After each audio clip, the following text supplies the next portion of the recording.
activities, our armed forces managed to improve their positions.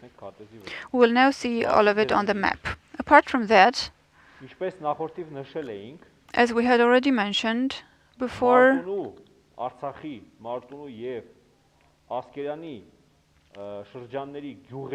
in the villages of Martuni and Askeran regions, mostly in the forested parts, we're continuing to our military operations against diversion groups. Today, these actions were around Avetaranot and Srnakh villages and adjacent forests. The military groups were trying to infiltrate in different directions, and combating them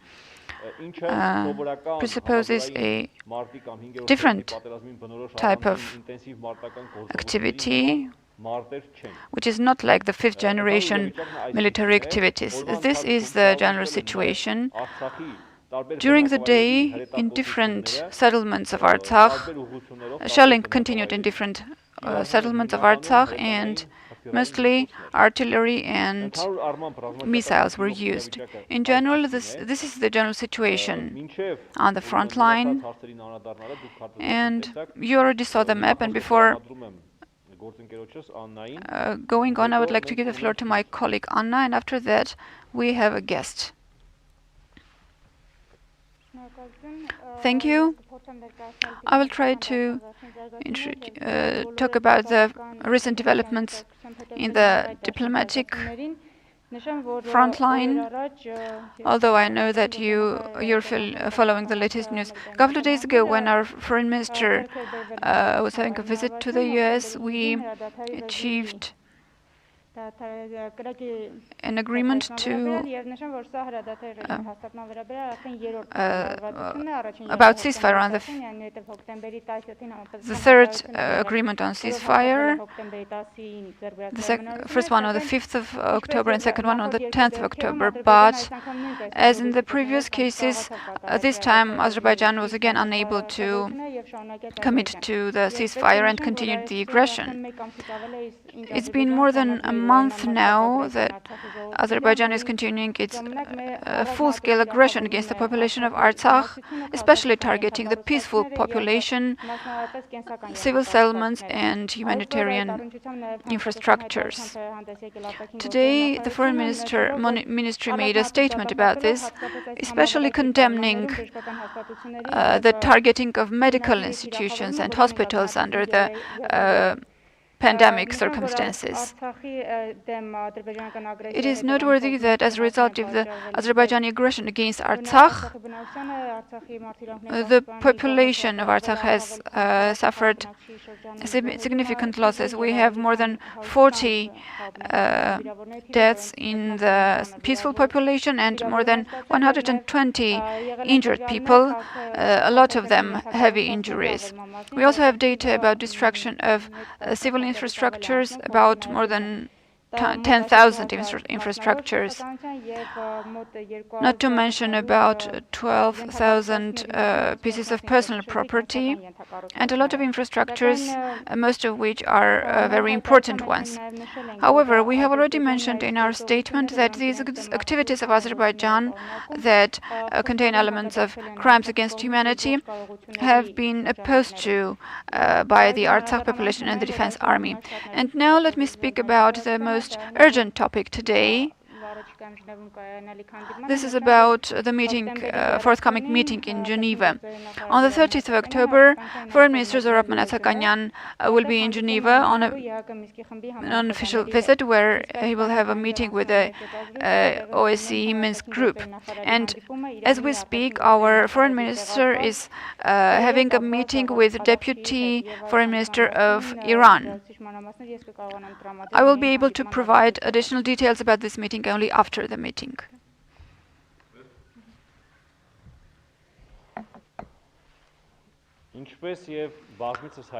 As we have mentioned more than once, in our heroic fight, a lot of our Brave soldiers are continuing their heroic fight. And today we have a guest, student of the Department of History of the Yerevan State University, Mikayelyan, who was fighting on the front line, was a voluntary fighter in the front line, and has come back for a short period of time. And now I would like to give the floor to Mikayel. Thank you. Dear compatriots, it's been more than a month that the Armenian nation is fighting against Turkish-Azerbaijani terrorist groups. A month ago, on the 20th of September, I enlisted in the army and participated in the military action on the southern part of Artsakh. This is a cruel war, but our defense army is fighting bravely. As a historian, I do realize how tragic it could be if the Armenians did not rise against the army. We have a question. Why did the genocide of 1915 happen? Everyone is asking what the reason was. The only reason was that we did not have a state, we did not have an army. And Turkey, headed by Talat Pasha, managed to organize the genocide of the Armenian nations. A century later, Turkish terrorists are again encroaching against our nation. But today, we do have an army, we do have a state, and we have a powerful Armenian diaspora, and we are going to prevail. We will not allow Turkey to reach the dream of Talat Pasha to leave only one Armenian in a museum. Dear compatriots, I would like to call on all of you to take up weapons and to participate in the sacred mission of protecting our country. We have to finish the war that our fathers started in the 90s. We are not going to leave this war to the next generation. There is no other way. We are going to win. And I assure you that on the front line, the Armenian soldiers does not have any problems. We don't have food or weapons problems, and we are going to defeat the army in their own homes. We will not allow them to reach the borders of our country. I assure you and I swear that we shall win. Thank you.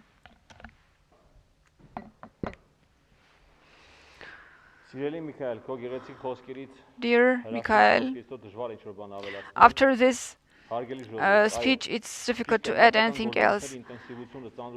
Dear compatriots, even though the intensity of the military actions has decreased a little bit, but the problem we face is still there. Our adversary, together with terrorist groups and with full support of Turkey, is continuing the war, following a different scenario, with different weaponry. But we have the same task at hand. We have to protect our sacred homeland. And now let's pass on to the questions. Are there questions in the hall?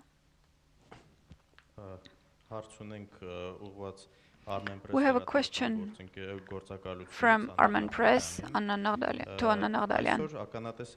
Today, we're facing decision of ceasefire with Azerbaijan, but the intensity of fire does not stop on the front line. Under the circumstances, this meeting in Geneva how realistic is the meeting in Geneva on the 30th of October?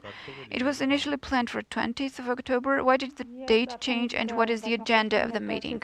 I already mentioned in my opening speech that tomorrow, on the 30th of October, our foreign minister will be in Geneva on a working meeting where he will meet with the co-chairs of the Minsk group.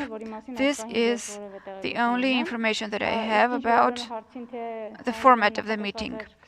As for the question regarding the change of date, the change is explained by some logistic issues. As for the agenda, we have mentioned more than once that for us, a ceasefire is the most important thing, according to the agreement achieved on the 10th of October. The decision of ceasefire and appropriate verification of this is the most important for us, and this will be the main topic on the agenda during the Geneva meeting. Another question from Armen Press. On the 1st of October, Armenia decided to call back the ambassador to Israel. What is the position of Armenia regarding Israel selling weaponry to Azerbaijan, and what are the further actions planned after calling back the ambassador? At the moment, the ambassador is still in Armenia. As for the position of Armenia about Israel selling weapons to Azerbaijan, this is quite clear, and it is not regarding one or two countries. This is a clear position that a country that uses weaponry against peaceful civil population should not receive weapons from any country. One more question about Arminfo. Aliyev wrote in his Twitter microblog that we see the future of Karabakh as a peaceful area, and with our experience of rehabilitation, we can turn this area into one of the most prosperous areas in the world, but we have to remove the results of the war for this. How can you comment on this? Well, just like the previous statements of the President of Azerbaijan and the actions of the military forces of Azerbaijan show that the aim of Azerbaijan is to remove all Armenians from Artsakh, and Azerbaijan wants Artsakh without the Armenian population. The existence of the Armenian population in Artsakh is impossible with Azerbaijani jurisdiction there. Ever since day one, Azerbaijan has continuously violated international humanitarian laws.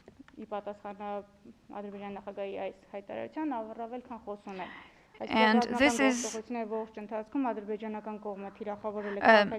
Azerbaijan has continuously targeted peaceful civilian populations, and even under the circumstances of the pandemic, they have targeted important medical institutions and hospitals.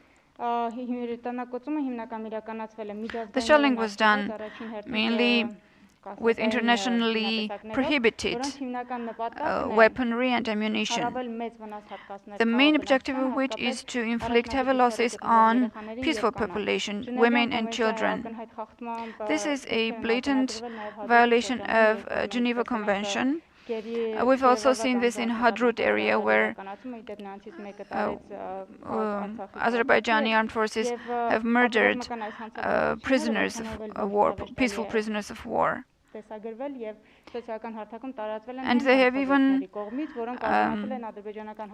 disseminated videos of these atrocities in social media and have become literally the pride of the Azerbaijani population. The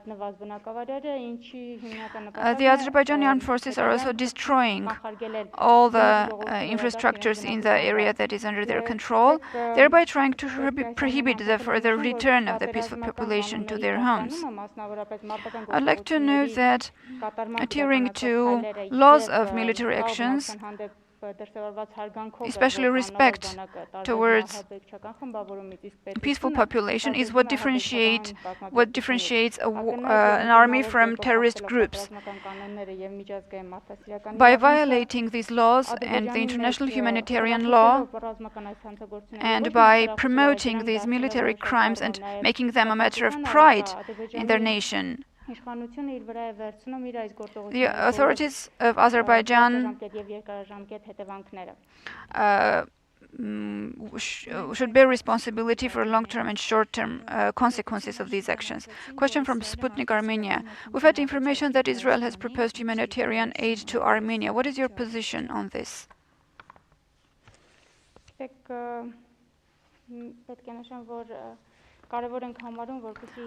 Well, we find it critical that Israel should stop, first of all, selling weapons to Azerbaijan and enhancing their military capacity that is used against peaceful population.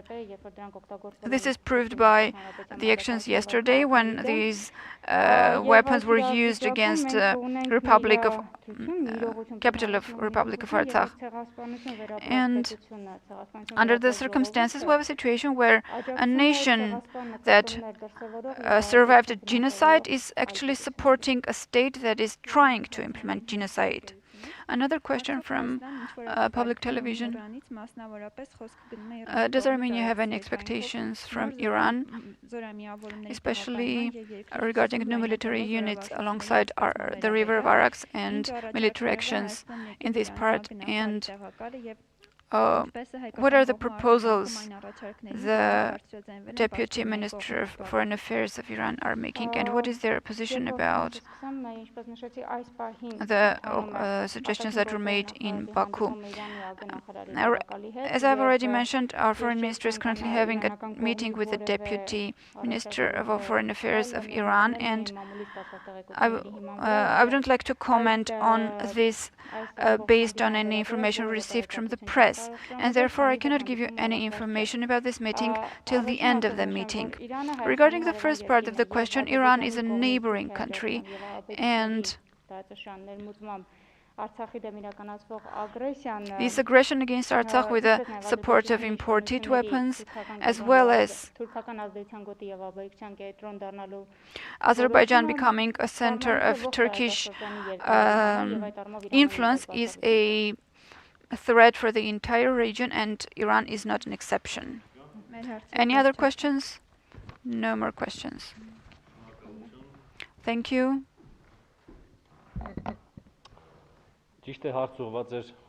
Even though the question was addressed to Anna Naghdalyan, let me make a small addition regarding making Artsakh prosperous. Let Aliyev first make his own country prosperous and then think about the rest of the world. Now, further questions. Armen Press Agency. The U.S. Embassy has requested the citizens of Armenia, of the U.S., to avoid visiting some of the regions of Armenia. And this list includes regions, marzes that are neighboring Azerbaijan but not Artsakh. Well, I do not know why exactly the U.S. Embassy has made this statement. I can assume that they're just concerned about the safety and security of their citizens, just as in the previous statement when they had warned them against terroristic actions. Azatutun radio station.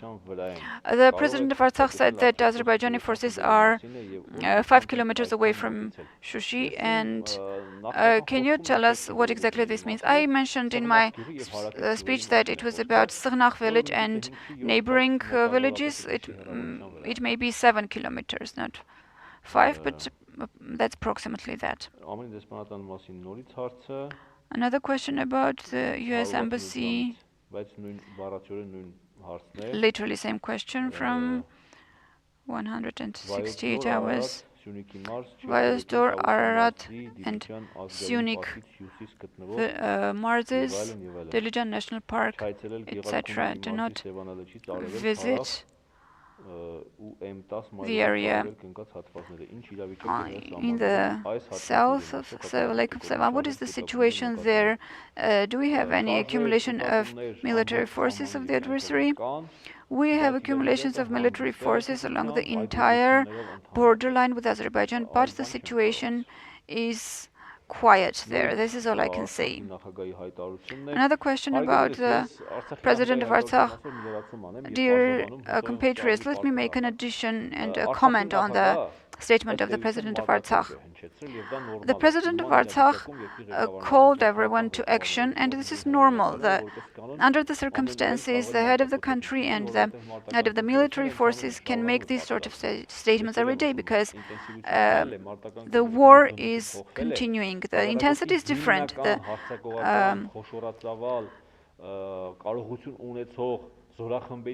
The main part of the armed forces have been sent back, but small diversion groups are continuing their actions, especially taking into account the terrain of Karabakh. And if we're not especially mentioning about the diversion actions in different directions, it doesn't mean that they're not happening. But this particular direction that the President mentioned, it's obvious that this is the parameter of the villages leading to Shushi, and this is why it's important. But military actions are continuing everywhere and every day. Another question on the US Embassy. And finally, another question about the President of Artsakh. So essentially, these were the two main questions repeated across the agencies. This is it, I guess. This much for today. Keep following our center. We work almost 24 hours a day, and we can give you all the information about the war. This is not easy, but we shall prevail and we shall win.